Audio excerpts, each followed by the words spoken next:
Difference reading কর দশা পার্থক্য দশা পার্থক্য হলো যে এসি কারেন্ট আর মানে এসি কারেন্টের ক্ষেত্রে দশা পার্থক্য কেমন আসবে আমি একটু ভালো রকম ভাবে বোঝার চেষ্টা করব ঠিক আছে যে ব্যাপারটা আমি বলছি যে আমি একটা ডিসি সার্কিট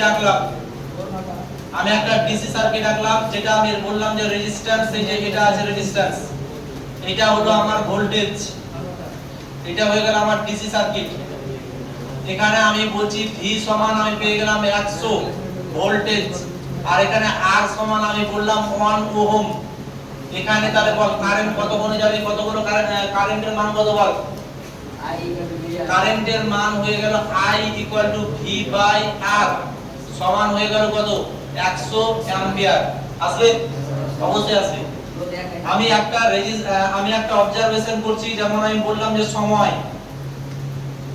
আমি বললাম যে ধর 10টা সকাল 10টা ভোল্টেজের মান আমি পেলাম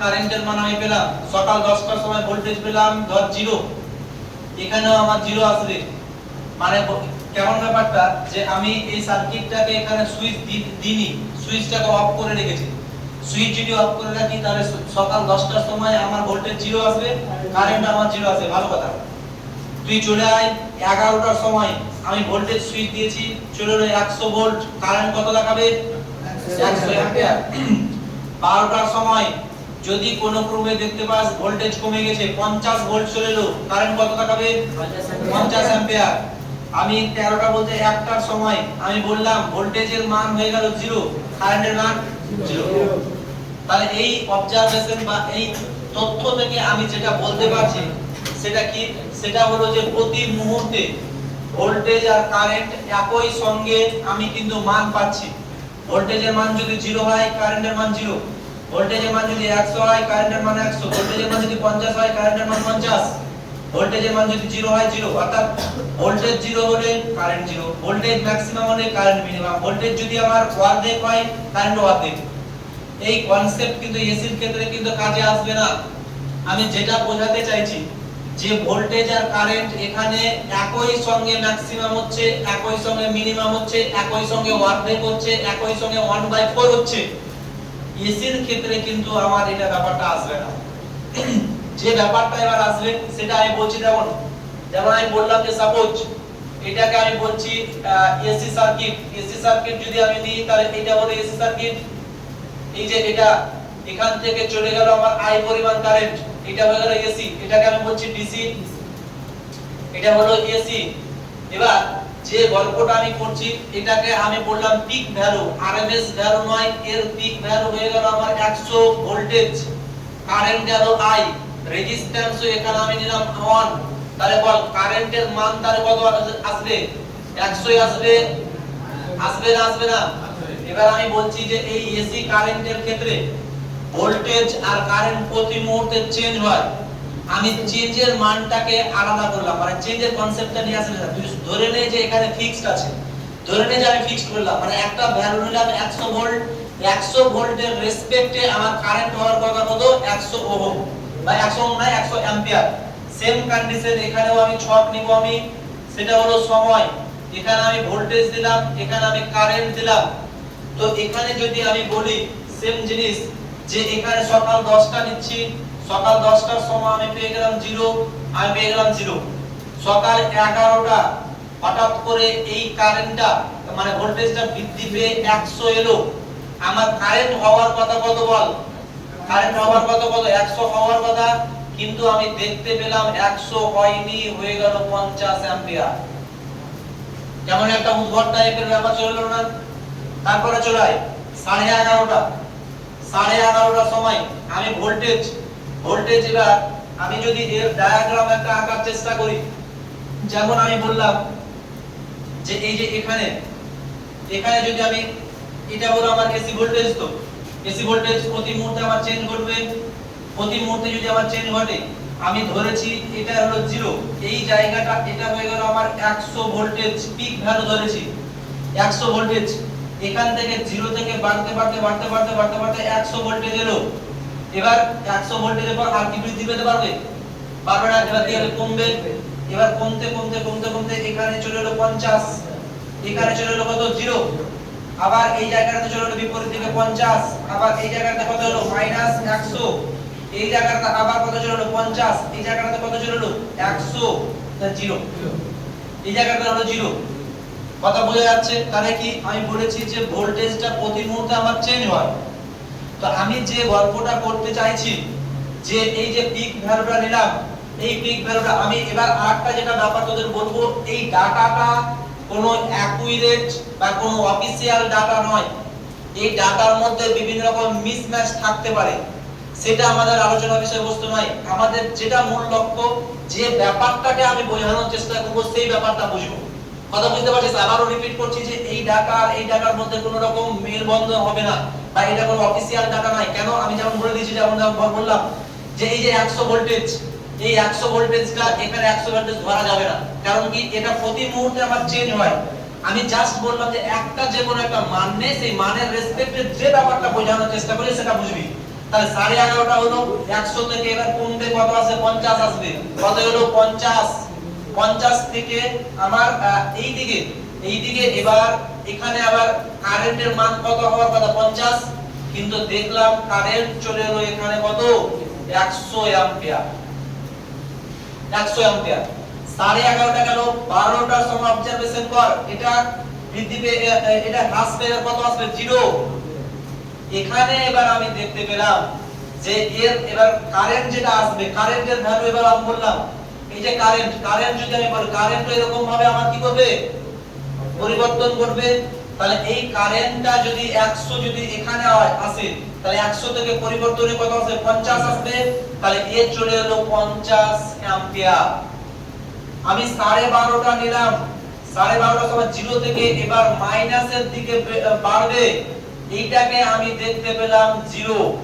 এটা আমার চলে এলো একটা সকালে মানে দুপুরে একটা, এটা -50 নিলাম, -50 থেকে -100 হলো, এইদিকে আমি পেয়ে গেলাম -50 অ্যাম্পিয়ার। আমি দেড়টার সময় নিব, দেড়টা আমি দেখলাম যে এইটা হয়ে গেল আমার -50 থেকে এবার কত আসবে মাইনাস আবার 50 আসবে, কমবে, আর এইটা চলে আসবে কত -50 থেকে এটা চলে এলো কত 100, -100। তাহলে এই পর্যন্ত ডাটা নিয়ে এবার আমি বোঝানোর চেষ্টা করছি। দেখ, তাহলে দেখ এটা হলো ডিসি আর এইটাকে আমি বলেছি এসি। এসির যে ফিগারটা যেটা আমি বলতে চাইছি, এবার ভালো রকম ভাবে অবজারভেশন করতো। সকাল 10টার সময় 0 0 100 100 50 50 0 0, এখানে কি সেম কন্ডিশন পাচ্ছি? না। এখানে যখন আমি 0 মানে কি কোন রকম সুইচ দিই, তখন 0 0ই পেলাম। এখানে এবার সুইচ যেমন দিলাম তেমনই ভোল্টেজ বেড়ে গেল। আমার ডিসি এর মত অনুযায়ী কারেন্ট হওয়ার কথা ছিল 100, কিন্তু কারেন্ট হলো 50, অর্থাৎ আমার অ্যাকসেপ্ট ভ্যালু থেকে কম। এবার চলে এলো 50, তখন এ হয়ে গেল ম্যাক্সিমাম, মানে এটাকে আমি বলছি ম্যাক্স, এটাকে আমি বলছি ম্যাক্স, আর এটাকে আমি বলছি অর্ধেক, এটাকে আমি বললাম অর্ধেক, ম্যাক্সের অর্ধেক। তো এটাকে আমি বললাম অর্ধেক, এটাকে আমি বললাম অর্ধেক, এটা হয়ে গেল আমার কত ম্যাক্স, এটা হয়ে গেল ম্যাক্স, এটা হয়ে গেল আমার মিন, এটা হয়ে গেল আমার মিন, এটা হয়ে গেল অর্ধেক। কথা বোঝা যাচ্ছে? এবার ভালো রকম ভাবে অবজারভেশন কর যে দেখ যে টাইমে ভোল্টেজ ম্যাক্সিমাম হচ্ছে সে টাইমে কিন্তু কারেন্ট কিন্তু ম্যাক্সিমাম হচ্ছে না। কারেন্ট ম্যাক্সিমাম হওয়ার কথা ডিসি অনুযায়ী, কিন্তু আমার ম্যাক্সিমাম হচ্ছে না, হচ্ছে কি অর্ধেক। এবার যে গল্পটা আমি বলবো, এই যে অর্ধেক নিলাম, এই অর্ধেক কথাটাও কিন্তু ঠিক নয়। এই যে ম্যাক্সিমাম নিব, এখানে কিন্তু একেবারে 0 হবে। তার জন্য আমি বলেছি যে এটা জাস্ট বোঝানোর জন্য, কোন রকম অ্যাকুরেট অফিশিয়াল ডাটা নয়। তাহলে এবার বলছি, কেউ কিছু বলছিস না স্যার? তাহলে এখানে যেটা পেলাম যে এই যে ম্যাক্সিমাম এখানে অর্ধেক হয়ে গেল, এটা যখন মিনিমাম তখন আমি কিছু পরিমাণ আমি কারেন্ট পাচ্ছি। কথা বুঝতে পারছিস? কিছু পরিমাণ কারেন্ট আমি পাচ্ছি। তাহলে আমার ডিসি অনুযায়ী ভোল্টেজ যদি 0 হয়, কারেন্ট তো আমার 0 হওয়ার কথা, কিন্তু এসি তে কারেন্ট আমি পেলাম। অর্থাৎ কারেন্ট আর ভোল্টেজের মধ্যে কিন্তু একটা ডিফারেন্স থাকছে। এই ব্যাপারটা বুঝতে পারছিস তো? এই ব্যাপারটা বোঝানোর জন্য এই ফিগারটা। আবারও বলছি, এটা অফিশিয়াল কোনো ডাটা নয়, অতএব ভুল ত্রুটি এটা কিন্তু কোনো রকম ভাবে মেজার করবি না। আমি বোঝাচ্ছি যে এর ভোল্টেজ আর কারেন্ট এই দুটোর মধ্যে কিন্তু একটা ডিফারেন্স থাকছে। এই ডিফারেন্সটাকে ভোল্টেজ আর কারেন্ট কখনো সমান হবে না। না, সমান হবে না। সমান হবে কিন্তু টাইমের একটা গ্যাপ থাকছে। টাইম সকালে 11টার সময় দেখ 150, 11:30টার সময় দেখ 50, 100, 12টার সময় দেখ 0, 50। এর তোর বলছে কারেন্ট যে পথে ভোল্টেজ যেরকম হবে কারেন্টও হবে। দেখ এখানে 100 হয়েছে, এই যে ভোল্টেজ এখানে সকাল 11টার সময় 100 হয়েছে, এই কারেন্ট আবার 100 হয়েছে কটার সময়? 11:30টার সময়। এও 100 হবে, 100 হবে কিন্তু কি একটা টাইম ল্যাপস, টাইম একটা গ্যাপ রেখে 100 হবে। এখানে দেখ মিনিমাম হলো কটার সময়? 12টার সময় মিনিমাম হলো, এখানেও মিনিমাম হয়েছে কটার সময়? 12:30টার সময়। অর্থাৎ টাইমের একটা গ্যাপ থেকে যাচ্ছে। আমি জাস্ট শুধুমাত্র এই যে এই ম্যাক্সিমাম আর মিনিমাম গুলোকে লক্ষ্য করব। এই যে এখানে এই টাইমটা এখানে মিনিমাম আর এখানে এটা মিনিমাম, অর্থাৎ টাইমের একটা গ্যাপ থাকছে যারা ম্যাক্সিমাম মিনিমাম হচ্ছে। এই ব্যাপারটাকে বলা হচ্ছে ফেজ ডিফারেন্স। তোরা এই ব্যাপারটা বুঝতে পারলি না বা বোঝা গেল না, আমি আরেকবার ভাষায় লিখছি, ভাষায় লেখার পর তোদেরকে আরেকটা উদাহরণ দিয়ে বোঝাবো। যেমন আমি বললাম, লিখে দিচ্ছি ডিসি এর ক্ষেত্রে ভোল্টেজ এবং কারেন্ট, ভোল্টেজ ও কারেন্ট একই সঙ্গে ম্যাক্স এবং মিন মানে কি মিনিমাম হয়। অর্থাৎ এখানে কোনো দশা পার্থক্য থাকে না। দশা অর্থাৎ এখানে ভি আই এর মধ্যে কোনো দশা পার্থক্য থাকে না। দশা পার্থক্য থাকে না, একসঙ্গে যদি হয় দশা পার্থক্য থাকবে না। দ্বিতীয় কথা যেটা আমি লিখবো, এসি এর ক্ষেত্রে ভি এবং আই একই সঙ্গে ম্যাক্স ও মিন হয় না। এদের মধ্যে সময়ের একটা গ্যাপ থাকে, সময়ের পার্থক্য থাকে, সময়ের পার্থক্য থাকে। ঠিক আছে, সময়ের একটা পার্থক্য থাকে। এই ব্যাপারটাকে বলে দশা পার্থক্য। ভি আই এর মধ্যে দশা পার্থক্য। যেমন আমি বললাম, এই পয়েন্টটা লিখে নোট ডাউন কর, তারপর আরেকবার আমি বোঝানোর চেষ্টা করব। ডিসি এর ক্ষেত্রে ভি আর আই মানে একই সঙ্গে ম্যাক্সিমাম, একই সঙ্গে মিনিমাম। এসি এর ক্ষেত্রে কিন্তু আমার থাকছে না, একটা সময়ের মধ্যে একটা গ্যাপ থাকছে, আর ওই সময়ের মধ্যে কিন্তু আমার কারেন্ট আর ভোল্টেজ কিন্তু আলাদা আলাদা জায়গাতে থাকছে। কথা বুঝতে পারছিস? যেমন আমি পেলাম 11টার সময় এটা ম্যাক্সিমামে থাকলো, এ কিন্তু অর্ধেক পজিশনে আছে, তার মানে কি হলো এদের মধ্যে কি দশা পার্থক্য থাকলো। 11:30টার সময় আমি অর্ধেক মানে এই যে 12টার সময় এটা হয়ে গেল মিনিমাম, এ তখন অর্ধেকে আসলো। এটা মানে কি এর অবস্থা অন্য, অবস্থা মানে হলো দশা, এর দশা অন্য, এর দশা অন্য। এই ব্যাপারটাকে আমি বলা হচ্ছে দশা পার্থক্য। যদি এটা বুঝতে না পারিস তাহলে আমি আরেকটা উদাহরণ যেটা আমি দিচ্ছি সেটা দেখ। হ্যাঁ, এটা বুঝে নে। আরেকটা উদাহরণ আমি দিচ্ছি।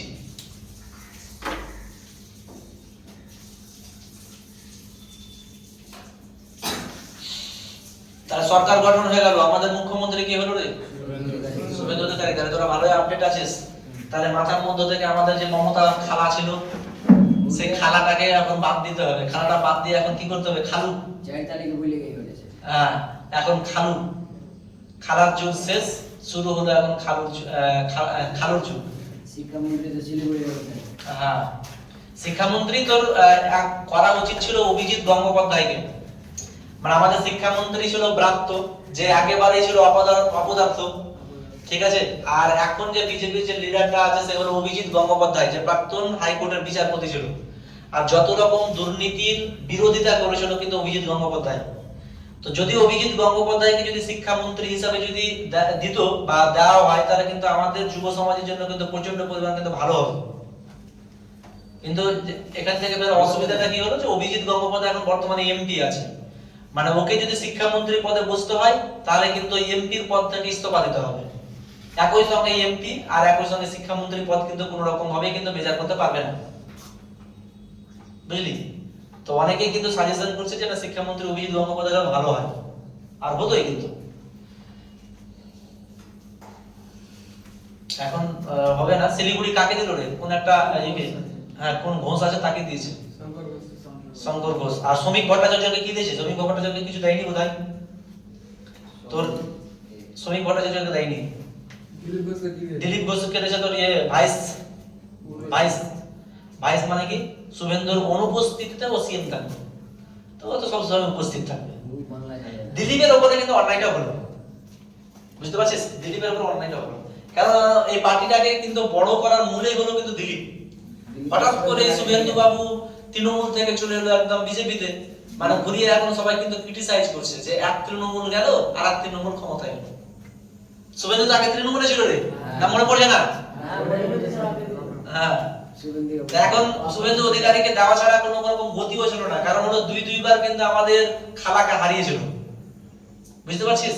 দুইবার কিন্তু হারিয়েছে, অতএব ক্রেডিটটা পাওয়ার যোগ্য, ওই কারণের জন্য দিল। আর দেখবি শুভেন্দু আর দিলীপের কিন্তু কোনো রকম ভাবে বনিবনা হয় না, দিলীপ শুভেন্দুকে দেখতেই পারে না, মানে চোখের বিষ,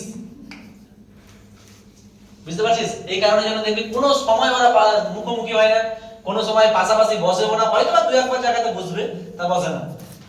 চল এটা ঠিক করে এবার যে গল্পটা আমি করতে চাইছি, যে দশা পার্থক্য যে ব্যাপারটা বুঝতে পেরেছিস সেখানে, না বুঝতে পারলে আরেকটা আমি উদাহরণ দিচ্ছি। যে উদাহরণটা হলো যে যেমন আমি বলছি যে সাপোজ এই একটা বক্স আমি আঁকলাম, এই একটা বক্স আমি আঁকলাম, এই বক্স আঁকলাম, এই বক্সে একটা ট্রেন চলছে, এই বক্সের মধ্যে একটা ট্রেন চলছে, ট্রেনটা আমি এঁকে দিচ্ছি। যেমন আমি বললাম এটা হলো ট্রেন, এটা হলো ট্রেন আমার, এই যে ট্রেন চলছে এরকম ভাবে, মানে এটা এখানে রাস্তাটা বাঁক আছে, ঠিক আছে? এই যে এই রুমটাকে আমি বললাম ইঞ্জিন রুম, এটা হয়ে গেল আমার ইঞ্জিন রুম, আর এইটা হয়ে গেল আমার শেষ বগি, যেটাকে আমি বললাম যে শেষ বগি এস, এটাকে আমি বললাম এস। এইটার দিক যদি আমি নির্ণয় করি তাহলে এইটা হয়ে গেল আমার নর্থ, এটা হয়ে গেল আমার ইস্ট, এটা হয়ে গেল আমার ওয়েস্ট, এটা হয়ে গেল আমার কি সাউথ। বলতো এই পজিশনটাতে আমার ইঞ্জিন রুমটা কোন দিকে মুভমেন্ট করছে? নর্থের দিকে মুভমেন্ট করছে। আমার যে শেষ বগিটা আছে সেটা কোন দিকে মুভমেন্ট করছে? ইস্টের দিকে বা পূর্বের দিকে হয়ে গেল। কিছুক্ষণ পর চলে এই জায়গাটাতে, এই যে এই জায়গাটাতে আমার বাঁক নিয়ে এই জায়গাটাতে ইঞ্জিন রুম চলে এলো, এইটা হয়ে গেল আমার ইঞ্জিন রুম, এইটা হয়ে গেল ইঞ্জিন রুম, এই যে ট্রেন চললো, আর এইটা হয়ে গেল আমার এস। এবার বল ইঞ্জিন রুম কোন দিকে মুভমেন্ট করছে? ওয়েস্টের দিকে, আর এস কোন দিকে মুভমেন্ট করছে? নর্থের দিকে। ঠিক আছে, চলে আবার এখানে এই জায়গাটাতে, এই জায়গাটাতে দেখ, এটা হয়ে গেল আমার এস, এটা হয়ে গেল এস, এটা হয়ে গেল আমার ই। বল এবার ই কোন দিকে যাচ্ছে? South, S West. সেম জিনিস এখানে চলে আয়, এই জায়গাটাতে এইটা হয়ে গেল আমার ই, আর এইটা হয়ে গেল আমার এস, এটা হয়ে গেল আমার এস। তাহলে ই কোন দিকে যাচ্ছে? ই যাচ্ছে ইস্টের দিকে, এস যাচ্ছে নর্থের দিকে। তাহলে বল, হ্যাঁ সাউথের দিকে। বল এবার এখানে ই আর এস এই দুটোকে ভোল্টেজ আর কারেন্ট হিসাবে মেজার কর। ঠিক আছে, আমি বললাম যে ইটাকে ভোল্টেজ ভাব আর এসটাকে কারেন্ট ভাব। একই সঙ্গে ই আর এস বা ভোল্টেজ আর কারেন্ট একই সঙ্গে কি নর্থের দিকে যেতে পারছে? যাচ্ছে কি? একই দিকে যেতে পারছে কি? হ্যাঁ, তোরা যুক্তি তর্কে ভাবছিস আর যখন এই পজিশনে থাকবে, আমি বলছি এই পজিশন বাদ দে, এই পজিশনটা বাদ দে, শুধুমাত্র এই পয়েন্টগুলো ভাব। হ্যাঁ, টার্নিং গুলো তো ভাব, একই সঙ্গে যেতে পারছে কি? একই সঙ্গে কিন্তু যেতে পারছে না। যে সময় আমার ভোল্টেজ বা ই নর্থ যাচ্ছে, আমার কারেন্ট যাচ্ছে কোন দিকে? পূর্ব দিকে। যখন আমার ভোল্টেজ বা ই পশ্চিম দিকে যাচ্ছে, তখন আমার কারেন্ট বা এস যাচ্ছে কত? উত্তর দিকে। তাহলে দেখ তো উত্তর দিকে, তার মানে কি এদের মধ্যে একটা ডিফারেন্স আছে। তো এদের মধ্যে ডিফারেন্স আছে যে এরা একসঙ্গে কিন্তু নর্থ যেতে পারবে না, একসঙ্গে ওয়েস্ট যেতে পারবে না, একসঙ্গে পূর্বে যেতে পারবে না, একসঙ্গে আমার কি পশ্চিমে যেতে পারবে না। তাই বলে কি কারেন্ট কি পশ্চিমে যাবে না? অবশ্যই যাবে। আমার কি বললাম, এস কি পশ্চিমে যাবে না? যাবে। কখন যাবে? কিছু সময় পর। ঠিক আছে, যে সময় এ যাচ্ছে যে সময় এ যাচ্ছে না, এই ব্যাপারটাকে বলা হচ্ছে। তার মানে এই যে ই আর এস এদের মধ্যে কিন্তু একটা ডিফারেন্স আছে। এই ডিফারেন্সের ব্যাপারটাকে আমি বলতে চাইছি ফেজ ডিফারেন্স। মাথায় ঢুকেছে না ঢুকেনি? তার মানে আমি যেটা বলতে চাইছি, কারেন্ট কিন্তু আমার ম্যাক্সিমাম আসবে, অবশ্যই ম্যাক্সিমামে আসবে, কিন্তু কি কিছু সময় পর একসঙ্গে ম্যাক্সিমামে আসবে না।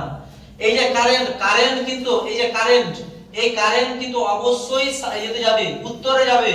যাচ্ছে তো, এখানে উত্তরে যাচ্ছে তো, যাবে উত্তরে যাবে, কিন্তু কি এর সঙ্গে যাবে না।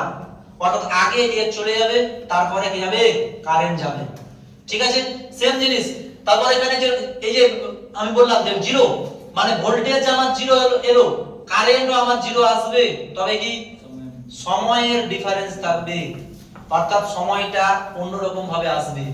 বুঝা গেল? এই জিনিসটাই আমি বললাম যে এসির ক্ষেত্রে ভোল্টেজ এবং কারেন্ট সর্বদা আমার একসঙ্গে ওঠানামা করে না, ম্যাক্সিমাম মিনিমাম করে না, তাদের মধ্যে একটা দশার পার্থক্য থাকে। ঠিক আছে, এই ব্যাপারটা হলো দশার পার্থক্য। যদি আমি বলি যে এই যে ভি, এখানে ভি সমান আমি নিয়ে নিলাম v0 sin ওমেগা টি, তাহলে আই যেটা আমি পাবো সমান হয়ে যাবে I0 sin omega t plus minus 5। এটা হলো আমার দশা পার্থক্যের আমার সমীকরণ। কখনো আমার প্লাস নিতে হবে, কখনো আমার মাইনাস নিতে হবে। তাহলে বল এই যে প্লাস মাইনাস আমি 5 নিলাম কেন? মানটা আবার মাইনাস প্লাস হচ্ছে না, 5টা নিলাম কেন? 5 নিলাম কেন? দশা পার্থক্যের জন্য। দশা পার্থক্য যদি আমার না থাকতো, যদি ডিসি থাকতো, যদি আমার ডিসির মতো পরিবর্তন হতো, তাহলে কি হতো? 5 থাকতো না, এ হতো শুধুমাত্র ওমেগা টি থাকতো। কথা বুঝতে পারছিস? এবার প্লাস কখন হবে? এখানে আমি লিখে দিচ্ছি, যেমন 1 নাম্বার, যদি কারেন্ট মানে আই ভোল্টেজের তুলনায় ভি এর তুলনায় এগিয়ে থাকে, তাহলে ফাই এর মান পজিটিভ। ফাই এর মান হলো পজিটিভ, মানে কি প্লাস, অর্থাৎ i সমান আমাকে নিতে হবে I0 sin ওমেগা টি কত? প্লাস 5। 2 নাম্বার, যদি i v এর তুলনায় পিছিয়ে থাকে, v এর তুলনায় পিছিয়ে থাকে,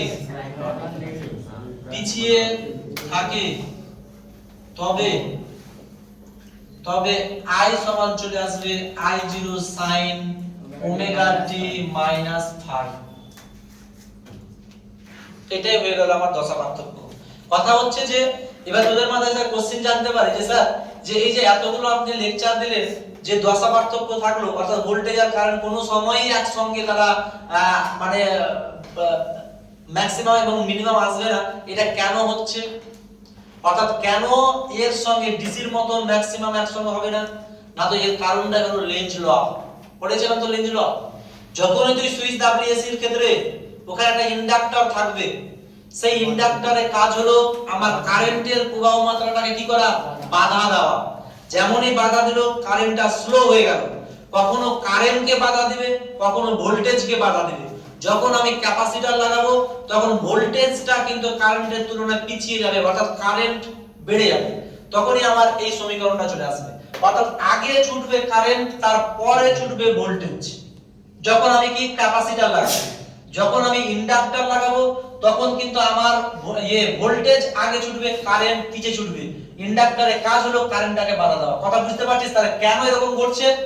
একটা আছে ক্যাপাসিটর, আর একটা আছে কি ইন্ডাক্টর। এই দুটো কারণের জন্যই কিন্তু আমার ভোল্টেজ আর কারেন্টের মধ্যে কিন্তু একটা গ্যাপ সৃষ্টি হচ্ছে, যে গ্যাপটাকে আমি বারবার বলছি দশা পার্থক্য বা ফেজ ডিফারেন্স। ডিসির ক্ষেত্রে এই জিনিসটা হচ্ছে না, কারণ কি ওখানে কোনো রকম পরিবর্তনের কোনো সিস্টেম নাই। বুঝা গেল? এই হলো আমার দশা পার্থক্য। এবার এটার একটা কিন্তু ডায়াগ্রাম আছে, সেই ডায়াগ্রামটা একটু আলোচনা করে নিচ্ছি, তারপরে কিন্তু ফেজর ডায়াগ্রামে আমি চলে যাব। এটা মিটাবো কি? মিটাবো? এটা মিটিয়ে বল। এটা তাহলে কি বুঝতে পারলি বল? ফেজ ডিফারেন্স থাকলো মানে কি বুঝতে পারলি বল? আমাকে এক কথায় উত্তর দে বল, যে ভোল্টেজ আর কারেন্টের মধ্যে ফেজ ডিফারেন্স আছে মানে কি? একটু ইয়ে করে দে, বন্ধ করে আবার চালু কর। দশা পার্থক্য রয়েছে। সময়ের গ্যাপ থাকবে, সময়ের গ্যাপ থাকবে একসঙ্গে, কখনো তোর ম্যাক্সিমাম কখনো মিনিমাম হবে। আমি বলবো সেটা হলো যে দেখ ভোল্টেজের ডায়াগ্রাম যেটা আসবে সেটা হলো যে এই যে এটা হয়ে গেল আমার ভোল্টেজের ডায়াগ্রাম, এটা হয়ে গেল আমার ভোল্টেজের ডায়াগ্রাম, ঠিক আছে। যেটা আমি বলছি এটা হয়ে গেল আমার ম্যাক্সিমাম V0, এটা হয়ে গেল আমার 0, এটা হয়ে গেল আমার মাইনাস V0, এটা হয়ে গেল আমার 0। কি রে, এবার যে কথাটা আমার আসছে এখানে যেটা আমি বললাম যে এই যে I পেলাম, এটা V পেলাম, এটা V পেলাম, তাহলে I পেলাম কি যে I V এর সঙ্গে আমার মিল করবে না, ফেজ ডিফারেন্স থাকবে। তো আমি বলছি এই যে I এখান থেকে শুরু করছি, শুরু করতে গিয়ে এই জায়গাটাতে আমার ম্যাক্সিমাম আসবে, এই জায়গাটাতে এখানে শুরু করলাম গিয়ে এই যে ম্যাক্সিমাম এলো, ম্যাক্সিমাম এসে এই জায়গাটাতে গেল মিনিমাম, মিনিমাম আসার পর আবার এই জায়গাটাতে আমার কি ম্যাক্সিমাম আসবে, এরকম ভাবে কিন্তু ডাউন হবে, এই যে এরকম ভাবে আমার যাবে, বুঝতে পারছিস। এটা হলো আমার V, এটা হলো V এর কার্ভ, আর এইটা হয়ে গেল আমার I এর কার্ভ, এটা হয়ে গেল আমার I এর কার্ভ, এটা V0 ভ্যালু, আর এটা হলো I এর কার্ভ। দেখ এখানে যেটা গল্পটা আমি বলছি মানে বলার চেষ্টা করছি, যখন V0 ম্যাক্সিমাম তখন I কিন্তু 0, দেখতে পাচ্ছিস। এবার যখন V যখন 0 তখন I কিন্তু আমার কি ম্যাক্সিমাম, যখন আমার V0 উল্টো দিকে ম্যাক্সিমাম I কিন্তু মিনিমাম, যেখানে V0 যখন আমার 0 তখন কিন্তু উল্টো দিকে I ম্যাক্সিমাম, বুঝতে পারছিস।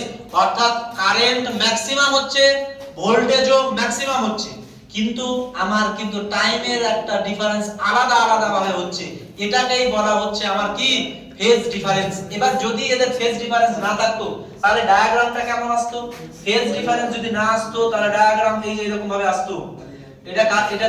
এটা আমি বললাম কারেন্ট, তাহলে ভোল্টেজের আমার যেটা ডায়াগ্রাম আসতো সেটা হলো এই যেটা ভোল্টেজ। দেখ এটা ফেজ ডিফারেন্স, এখানে দশা পার্থক্য আছে, দশা পার্থক্য আছে, ঠিক আছে। আর এখানে কি বললাম আমি, দশা পার্থক্য কি আছে না নেই রে, দশা পার্থক্য নেই, দশা পার্থক্য নেই, বুঝতে পারছিস। এই হলো আমার ওয়েভ ডায়াগ্রাম। তাহলে এখানে দশা পার্থক্য নাই কিভাবে বুঝলি না, তো দেখ এখানে 0 উভয়ে 0, এই পয়েন্টটাতে ম্যাক্সিমাম এ, এটাও ম্যাক্সিমাম, এই পয়েন্টটাতে দেখ একই সময়ে মিনিমাম, এই পয়েন্টটা দেখ, এই পয়েন্টটাতে কি, এই পয়েন্টটাতে এও ম্যাক্সিমাম এও ম্যাক্সিমাম, এই পয়েন্টটাতে কি এও মিনিমাম, অর্থাৎ এখানে দেখতে পাচ্ছি একই সঙ্গে ম্যাক্সিমাম একই সঙ্গে কি মিনিমাম, এখানে আমি কি দেখতে পাচ্ছি একই সঙ্গে ম্যাক্সিমাম মিনিমাম নয়, ম্যাক্সিমাম হবে কারেন্টও হবে ভোল্টেজও হবে, তবে কি একই সঙ্গে নয়, আলাদা আলাদা ভাবে হবে, বুঝা গেল। এটাই হলো আমার দশা পার্থক্য। এরপরে চলে আসো ফেজর ডায়াগ্রাম, একটু বলে দিয়ে কিন্তু আমি শেষ করব। এটা মিটাচ্ছি এবার আমি, হ্যাঁ এটা মিটালাম।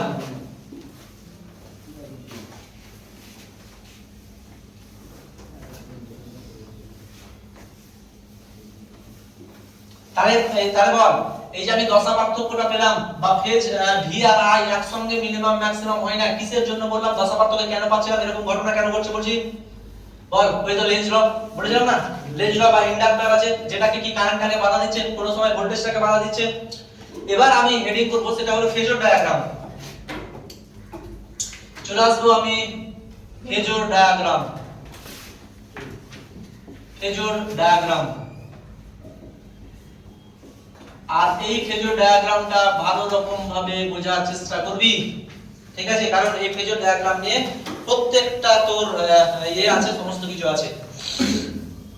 তাহলে আমি যেটা পেয়েছিলাম প্রথম যে ক্লাস আমি করেছিলাম, সেই প্রথম ক্লাসে দেখতে পেয়েছিলাম আর্মেচার পেয়েছিলাম। এটা এই আর্মেচারটা কি হচ্ছিল, এরকম ভাবে রোটেশন করছিল তো। তাহলে আর্মেচারটা কি করছিল, সার্কেল রোটেশন করছে, অর্থাৎ বৃত্তীয় পথে ঘুরছে। তাহলে আমি এখানে আর্মেচারের গতিটাকে বৃত্তীয় পথে দেখিয়ে দিলাম, এই যে দেখ বৃত্তীয় পথে এটা রোটেশন করলো, এটা হলো আর্মেচারের গতি।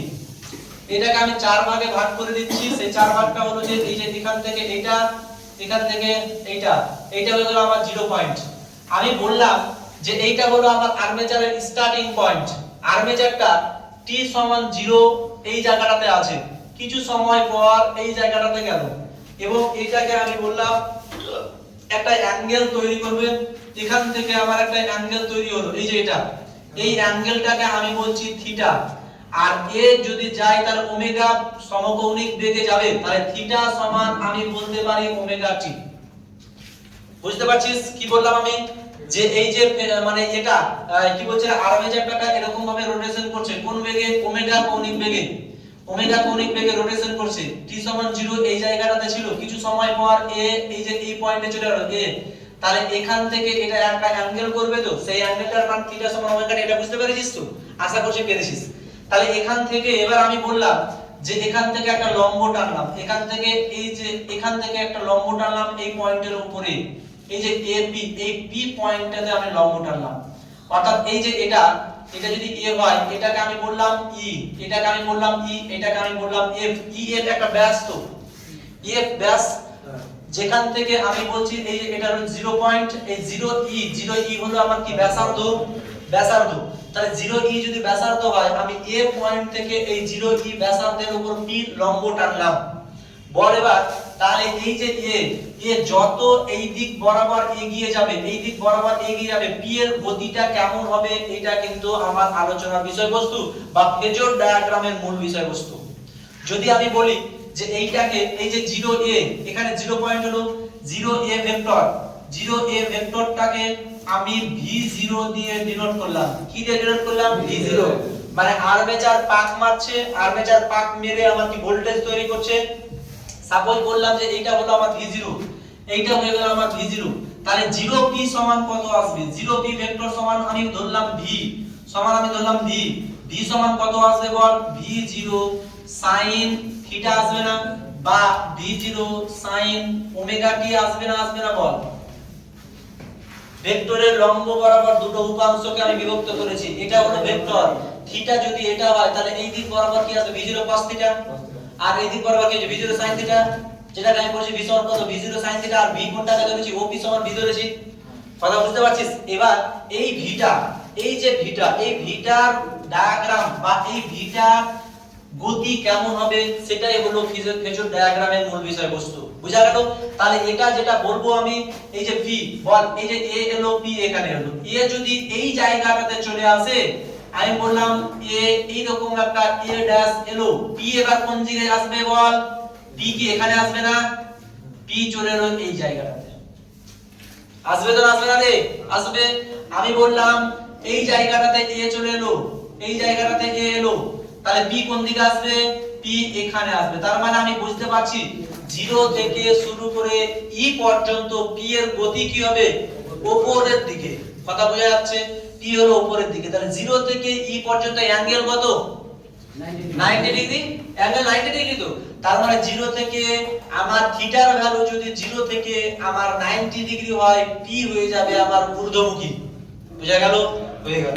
চল, এখানে যেটা আমি পেলাম, এই যে এ তো স্থির নয়, এ এরকম ভাবে ঘুরতে ঘুরতে ঘুরতে ঘুরতে সাপোজ এই জায়গাটাতে চলে এলো, এই অ্যাঙ্গেলটা এটা হয়ে গেল আমার 90 ছিল, এটা হয়ে গেল 30, দিয়ে আমি বললাম এটা 120 ডিগ্রি, এটা হয়ে গেল আমার এ। তাহলে এবার পি কোন দিকে থাকবে? পি তখন নিম্নমুখী, পি তখন চলে এলো এখানে, এটা হয়ে গেল আমার পি।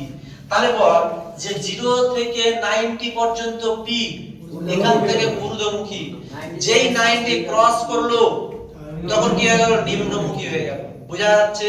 নিম্নমুখী হতে হতে এই জায়গাটাতে আমার অ্যাঙ্গেল থিটার ভ্যালু হলো কত? 180 ডিগ্রি।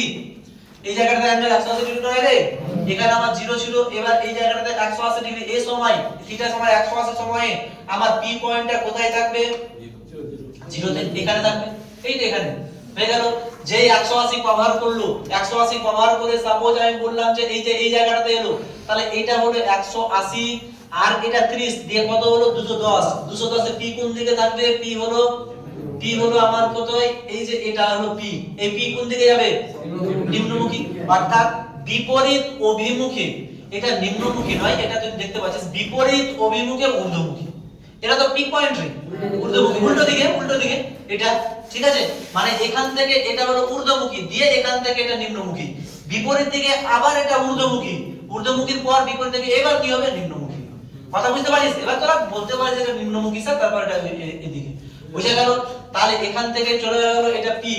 তারপরে বল এই অ্যাঙ্গেলটা কত? এটা হয়ে গেল আমার কত? থিটা সমান কত? 3 গুণ 27, মানে কত 270 থেকে যেই ক্রস করতে শুরু করলো, সাপোজ এ চলে এলো এই জায়গাটাতে, পি এবার কি ঊর্ধ্বমুখে এই বরাবর গতিশীল। বোঝা যাচ্ছে? বোঝা গেল কথাটা? তাহলে বলতো, তাহলে আমি যে ব্যাপারটা এখানে বলবো যে এই যে আর্মেচার যেটা এই আর্মেচারটা সার্কেল রোটেশন করছে, এটা কোন সার্কেল রোটেশন করছে তো? আর্মেচারটা সার্কেল রোটেশন করছে, কিন্তু আর্মেচার থেকে ব্যাসের উপরে অঙ্কিত অবিলম্বের প্রতিক্ষেপ, যেটা বলে তোদেরকে বলছে প্রতিক্ষেপ বা কি প্রতিচ্ছবি না কি যায়, অভিক্ষেপণ বলছে, অভিক্ষেপণ বিন্দু পি, এই পিটা কি সার্কেল রোটেশন করছে? পিটা কি করছে? পিটা এই রেখার উপরে আপ ডাউন করছে না?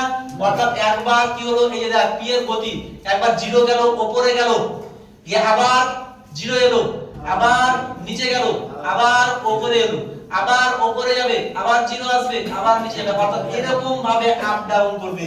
তাহলে এই গতিটাকে বলা হচ্ছে এসআইএম বা সিম্পল হারমোনিক মোশন। বলেছিলাম সিম্পল হারমোনিক মোশন বলেছিলাম।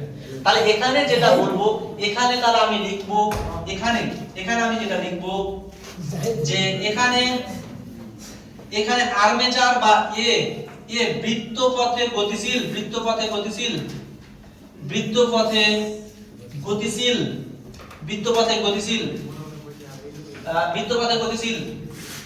পি, কিন্তু এবং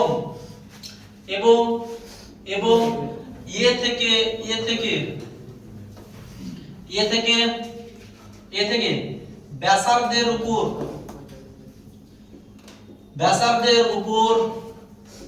উপর অঙ্কিত, এখানে ব্যাসার্ধ দিবি না, ব্যাসের উপর অঙ্কিত লম্বের পাদবিন্দু বা অভিক্ষেপণ, তোদের বইয়ে আছে পাদবিন্দু সর্বদা এস এইচ এম করছে বা করবে। ঠিক আছে? এবার লাস্ট হিসাবে আরেকটা যেটা আমি ভাষা বলবো সেটা হলো, দেখ এটাকে বলা হচ্ছে ফেজর ডায়াগ্রাম, আর এই যে যেটা আমি এঁকেছি এটাকে বলা হচ্ছে ওয়েভ ডায়াগ্রাম। লিখে নে একটু, এটাকে বলা হচ্ছে ওয়েভ ডায়াগ্রাম,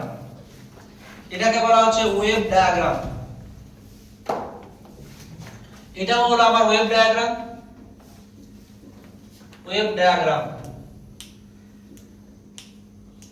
এটা ফেজ ডিফারেন্স আছে, এটা ফেজ ডিফারেন্স নেই, ঠিক আছে? আর এটা হয়ে গেল আমার ফেজর ডায়াগ্রাম।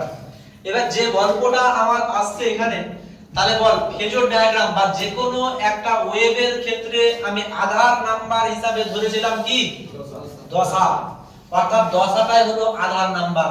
তার কিন্তু স্পষ্ট জবাব কিন্তু এখানে তুই পেয়ে যাবি। আমি তোকে জিজ্ঞাসা করলাম, বল দশা যখন 90 তখন আমার আর্মেচারটা কোন দিকে আছে, কোথায় আছে? ঊর্ধ্বমুখে একদম ই পজিশনে আছে, বলতে পারিস?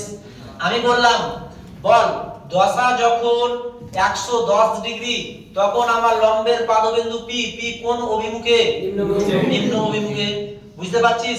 তাহলে দশার মাধ্যমে কিন্তু স্পষ্ট ভাবে কিন্তু একদম পি এর গতিটাকে একদম ভালো রকম ভাবে আমি কিন্তু মেজার করতে পারবো।